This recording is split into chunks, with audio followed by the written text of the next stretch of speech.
ఈ వీడియోలో మనం కొఠారి కమిషన్ గురించి చూద్దామండి. సో ఈ కొఠారి కమిషన్ చేసినటువంటి సిఫార్సులు ఏంటి, దీనికి గల అధ్యక్షుడు ఎవరు, సో దీనికి గల ఇంపార్టెన్స్ ఏంటి అనేది ఈ వీడియోలో చూద్దాం. మరి ఈ కొఠారి కమిషన్ అనేది మనకు అన్ని కాంపిటేటివ్ ఎగ్జామ్స్ కూడా యూస్ఫుల్ అయ్యేటువంటి topic. Include group 1, group 2, SI constable మరియు ఏపీపీఎస్సీ అండ్ టీఎస్పీఎస్సీ నిర్వహించేటువంటి అన్ని కాంపిటేటివ్ ఎగ్జామ్స్ కూడా ఇది యూస్ఫుల్ అవుతుంది. ఇంకా మన ఛానల్లో ఉన్నటువంటి వీడియోస్ని చూస్తూ మన ఛానల్ని సబ్స్క్రైబ్ చేసుకుని వీడియోని లైక్ చేయండి. సో ఈ కొఠారి కమిషన్ మనకు 1964 నుంచి 66 అంటున్నాం. అంటే 1964లో కమిషన్ని ఏర్పాటు చేశారు. 1966లో ఈ కమిటీ తన యొక్క నివేదికనైతే సమర్పించింది. సో మరి ఈ కొఠారి కమిషన్ని ఇంకొక పేరుతో కూడా పిలుస్తారు. దాన్ని జాతీయ విద్యా కమిషన్, భారతీయ విద్యా కమిషన్ అని కూడా అంటారండి. జాతీయ విద్యా లేదా భారతీయ విద్యా కమిషన్ అని కూడా పిలుస్తారు ఈ యొక్క కొఠారి కమిషన్ని. దీనికలా ఇంకొక పేరు కూడా చెప్పుకోవచ్చు. ఇది జాతీయ విద్యా కమిషన్ లేదా భారతీయ విద్యా కమిషన్ అని కూడా అంటారు. మరి మన భారత రాజ్యాంగంలో నిర్దేశించినటువంటి బాధ్యతల మేరకు మారిన అవసరాలు అలానే మారిన సమస్యల దృష్ట్యా అన్ని రంగాల్లో కూడా విద్యా అభివృద్ధికి సమగ్రమైన సూచనలు చేయడానికి ఈ కొఠారి కమిషన్ వేశారు. మరి ఎవరి అధ్యక్షతన ఈ కొఠారి కమిషన్ వేశారు అంటే పేరులో ఉంది కొఠారి. మరి కొఠారి పూర్తి పేరు వచ్చేసి డాక్టర్ దౌలత్ సింగ్ కొఠారి అండి. డాక్టర్ దౌలత్ సింగ్ కొఠారి.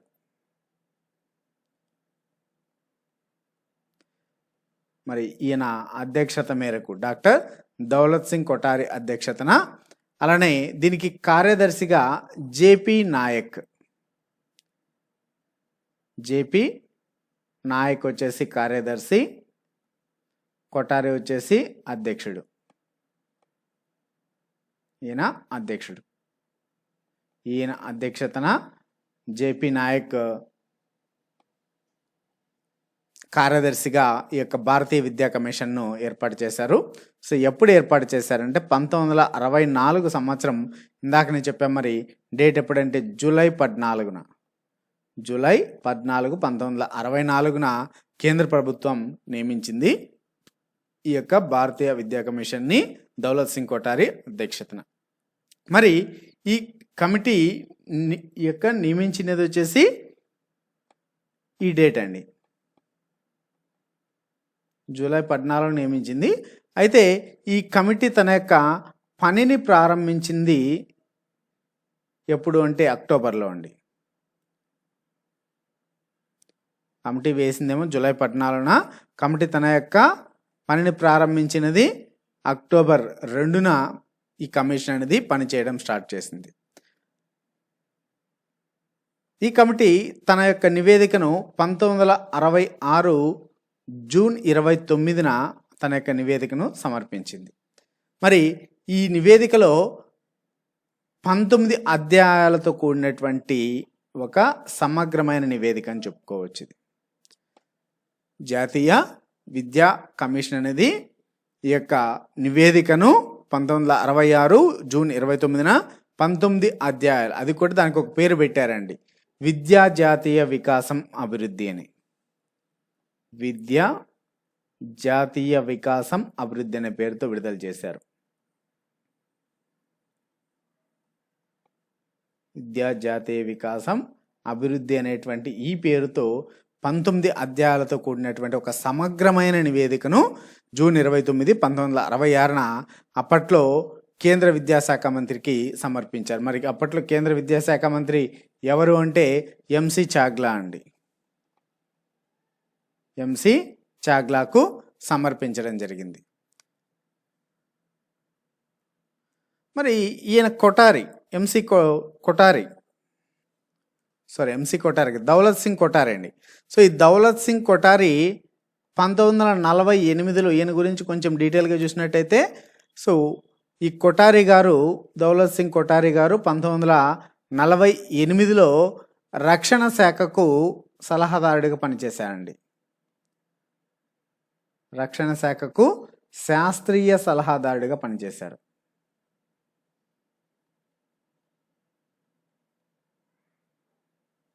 శాస్త్రీయ సలహాదారుడిగా కూడా పనిచేశారు. అందువల్ల ఇతన్ని ఏమని పిలుస్తారంటే ఆర్కిటెక్ట్ ఆఫ్ డిఫెన్స్ సైన్స్ అని పిలుస్తారు. ఆర్కిటెక్ట్ ఆఫ్ డిఫెన్స్ సైన్స్ అని పిలుస్తారండి. ఎవరిని? కొఠారి గారిని.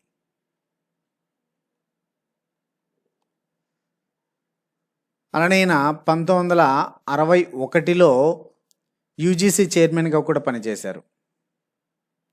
యూజీసీ చైర్మన్గా కూడా కొఠారి గారు పనిచేశారు. అలానే ఈయనకి పద్మభూషణ్, పద్మవిభూషణ్ అవార్డ్స్ కూడా వచ్చాయి. పద్మభూషణ్ అవార్డు, విభూషణ్ అవార్డ్స్ కూడా పొందారు ఆయన. మరి పద్మవిభూషణ్ అవార్డు ఎప్పుడు వచ్చింది? పద్మభూషణ్ అవార్డ్స్ ఏ సంవత్సరంలో వచ్చాయంటే పద్మవిభూషణ్ అవార్డు వచ్చినది 1973లో వచ్చింది. పద్మభూషణ్ అవార్డు 1962లోనే పొందారు ఆయన. పద్మభూషణ్ అవార్డు 1962, పద్మవిభూషణ్ 1973లో పద్మవిభూషణ్ అవార్డ్స్ని పొందారు.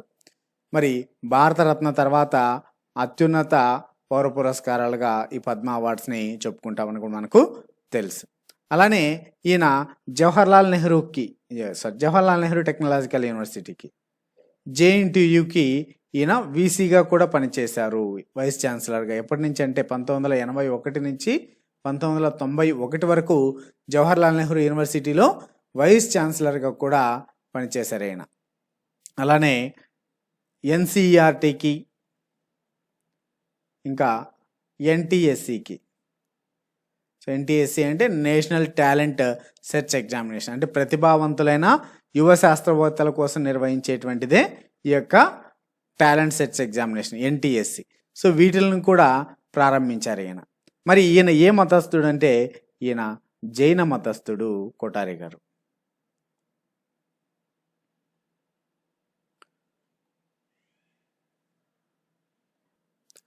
సో ఈయన మన భారతదేశంలో ఎడ్యుకేషన్ అనేది తొందరగా మోడర్నైజేషన్ అవ్వాలి అని చెప్పారండి.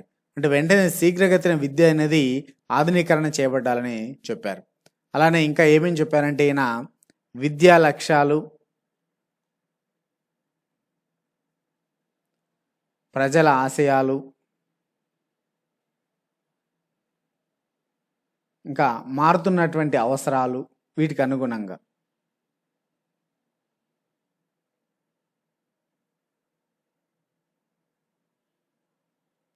సో విద్యా లక్ష్యాలు ప్రజల ఆశయాలకు, మారుతున్న అవసరాలకు అనుగుణంగా ఉండాలని చెప్పారు. అలానే సో ఎక్కువ మంది గల తరగతి గదుల్లో, సో ఎక్కువ మంది విద్యార్థులు ఉన్నటువంటి తరగతుల్లో బోధనా నాణ్యతకు తీవ్రంగా నష్టం చేకూరుతుందని చెప్పారండి. సో బోధనా నాణ్యత అనేది తగ్గుతుంది. సో ఎక్కువ మంది పిల్లలు ఉండడం వల్ల తరగతుల్లో సో నాణ్యత అనేది లోపిస్తుంది అని చెప్పారు. సో మరి రద్దీగా ఉన్నటువంటి తరగతి గదుల్లో సృజనాత్మకతకు ప్రాముఖ్యత లోపిస్తుందని చెప్పారు. సో మనలాంటి అభివృద్ధి చెందుతున్న దేశాల్లో విశ్వవిద్యాలయాలను బలోపేతం చేయడం అనేది అత్యంత ప్రాధాన్యత విషయం అని కూడా చెప్పారండి. సో విశ్వవిద్యాలయాలు అనగా యూనివర్సిటీస్ అండి.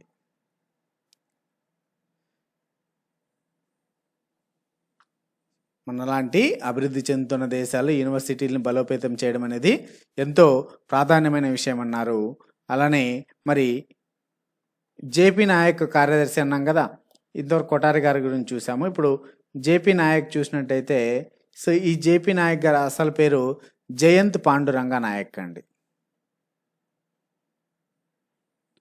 జయంత్ పాండురంగ నాయక్.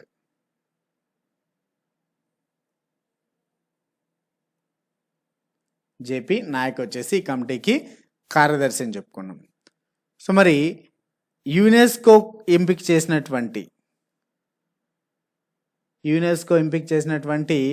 100 మంది విద్యావేత్తల్లో ఠాగూరు, రవీంద్రనాథ్ ఠాగూర్ గారు, అలానే గాంధీ గారితో పాటు సో జేపీ నాయక్ కూడా ఒకరు. సో కాబట్టి సో ఈ జేపీ నాయక్ సో ఎంత పేరున్నటువంటి వ్యక్తో సో ఈ విషయంతో మనకు అర్థమవుతుంది. మరి ఈ కమిషన్ యొక్క విద్యా లక్ష్యాలు ఏంటి అనేటువంటిది చూద్దాం. సో ఈ కమిషన్ యొక్క విద్యా లక్ష్యాలు, విద్యకు సంబంధించినటువంటి లక్ష్యాలు ఏంటంటే సాంఘిక మరియు జాతీయ సమైక్యత, సాంఘిక జాతీయ సమైక్యత, అలానే ప్రజాస్వామ్య విలువలు వాటి అభివృద్ధి, ప్రజాస్వామ్య విలువలు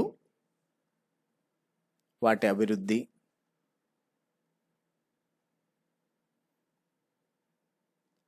ఇంకా అంతర్జాతీయ అవగాహన, ఇవన్నీ కూడా ఆ కమిషన్ యొక్క విద్యా లక్ష్యాలండి.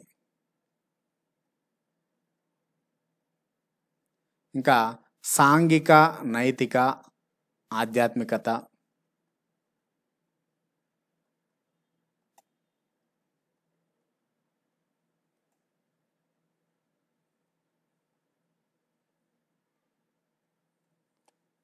అలానే 19 అధ్యాయాలు గల నివేదికను సమర్పించారన్నాం కదా. మరి ఈ 19 అధ్యాయాల నివేదికను వీళ్ళు 3 భాగాలుగా విభజించారండి. 19 అధ్యాయాలు గల నివేదికను 3 భాగాలుగా విభజించారు. అందులో మొదటి భాగంలో ఎంత నుంచి 1 నుంచి 6 అధ్యాయాలు, 1 నుంచి 6 అధ్యాయాలు, ఈ 1 నుంచి 6 అధ్యాయాలన్నీ కూడా దేని గురించి చెప్తున్నాయంటే విద్యా పునర్నిర్మాణం గురించి చెప్తాయి. విద్యా పునర్నిర్మాణం 1 నుంచి 6 అధ్యాయాలు. మరి 7 నుంచి 17 అధ్యాయాలు వచ్చేసి రెండో భాగం. మరి 7 నుంచి 17 అధ్యాయాలు ఈ రెండో భాగం అంటున్నాం కదా. ఇవి వేటి గురించి చెప్తాయంటే ప్రాథమిక, మాధ్యమిక, ఇంకా ఉపాధ్యాయులు,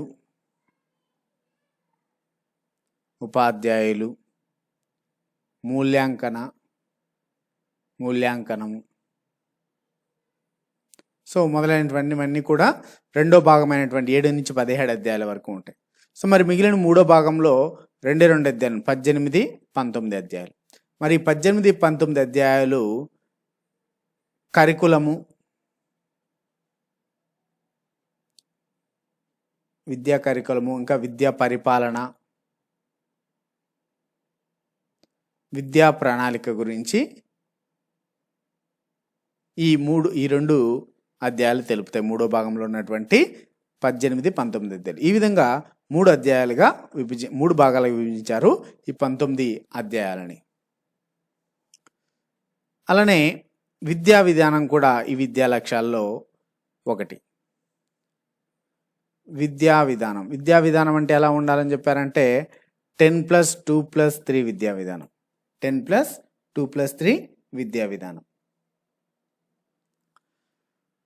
3 నుంచి 6 సంవత్సరాల వరకు, 3 నుంచి 6 సంవత్సరాలు 3 to 6 years పిల్లలకి ఉచిత పూర్వ ప్రాథమిక విద్య, ఉచిత పూర్వ ప్రాథమిక విద్య. ఇది కూడా ఆ కమిషన్ యొక్క విద్యా లక్ష్యాల్లో ఒకటిగా చెప్పుకోవచ్చు. ఇంకా 10 సంవత్సరాల విద్య, 10 years ఎడ్యుకేషన్. 10 years ఎడ్యుకేషన్ అంటే 7 లేదా 8 సంవత్సరాలు ప్రాథమిక విద్య, 2 లేదా 3 సంవత్సరాలు మాధ్యమిక విద్య. ఈ విధంగా 10 సంవత్సరాలు విద్య. మరి ప్రాథమిక విద్య 1 నుంచి ప్రైమరీ ఎడ్యుకేషన్. 1 నుంచి 4 లేదా 5 తరగతులు, 1 నుంచి 4 లేదా 5 తరగతుల దిగువ ప్రాథమిక, కిలోమీటర్ పరిధిలో విద్య, అలానే మాతృభాషలో బోధన, ఇవన్నీ కూడా వస్తాయి ప్రాథమిక విద్యలోనే అండి. ప్రాథమిక విద్య అనేది 1 నుంచి 4 లేదా 5వ తరగతులు. దిగువ ప్రాథమిక కిలోమీటర్ పరిధిలో 1 కిలోమీటర్ పరిధిలో విద్య ఉండాలి. అలానే మాతృభాషలో బోధన ఉండాలి.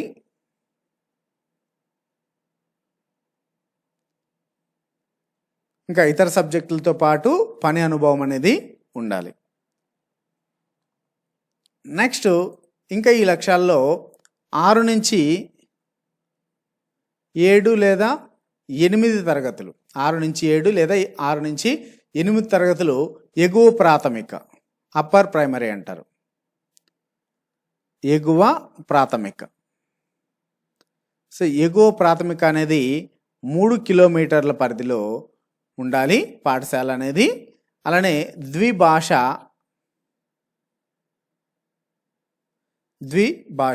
సో మాతృభాష దాంతోపాటుగా హిందీ కానీ లేదా ఇంగ్లీష్ కానీ, మాతృభాష దాంతోపాటుగా హిందీ ఆర్ ఇంగ్లీష్. సో వీటితో పాటుగా ఎక్సర్సైజెస్ ఇంకా ఇతర విలువలు గల విద్య అంటే కళలు కావచ్చు, నైతిక విలువలు కావచ్చు, ఇటువంటి వాటికి కలిగినటువంటి విద్య ఈ తరగతుల్లో ఉండాలని చెప్పారు. తర్వాత ఇంకా 9, 10 9 మరియు 10 తరగతులు. సో దీంట్లో దిగువ సెకండరీ సబ్జెక్టులతో పాటుగా సంగీతము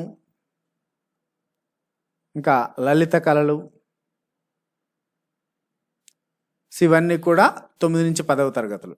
ఇంకా 11 నుంచి 12 తరగతులు 11, 12 తరగతులు వచ్చేసి హయ్యర్ సెకండరీ అంటారు వీటిని. Higher secondary classes. సో ఈ హయ్యర్ సెకండరీ క్లాసెస్లో సబ్జెక్టులతో పాటుగా బాలికలకు హోమ్ సైన్స్ ఆప్షనల్ అనేది ఉండాలన్నారు. బాలికలకు హోమ్ సైన్స్ ఆప్షన్గా ఉండాలన్నారు. సో అలాగా బాలికలకు సబ్జెక్టులతో పాటుగా హోమ్ సైన్స్ ఆప్షన్ ఉండాలన్నారు. మరి హయ్యర్ సెకండరీ స్థాయిల్లోనే సో ఈ యొక్క హయ్యర్ సెకండరీ స్థాయిల్లో 1 లేదా 3 సంవత్సరాల వృత్తి విద్యలు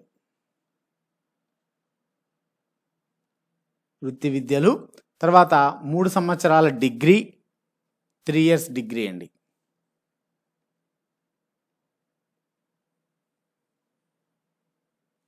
త్రీ ఇయర్స్ డిగ్రీ, అలానే 2 సంవత్సరాల 2 years పీజీ పోస్ట్ గ్రాడ్యుయేషను. అలానే 1వ తరగతిలో చేరిన పిల్లలు కనీసము సో ఫస్ట్ క్లాస్ పిల్లలు సో మినిమము 80% మంది 10వ తరగతి వరకు అప్ టు 10th క్లాస్ వరకు వీళ్ళు కొనసాగేలా చూడాలనేది కూడా లక్ష్యం అండి.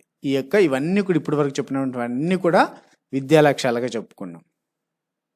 సో మరి ఈ కొఠారి కమిషన్ అనేది మనకు ఎగ్జామ్స్లో ఎక్కువగా అడుగుతున్నటువంటి బిట్స్ అండి. నెక్స్ట్ వీడియోస్లో మరిన్ని ఇంపార్టెంట్ టాపిక్స్ని అయితే ఎక్స్ప్లెయిన్ చేయడం జరుగుతుంది. మేము అప్డేట్ చేసిన వెంటనే మా వీడియోలు మీకు మొబైల్లో నోటిఫికేషన్ రూపంలో రావాలంటే వెంటనే మన ఛానల్ని సబ్స్క్రైబ్ చేసుకోండి.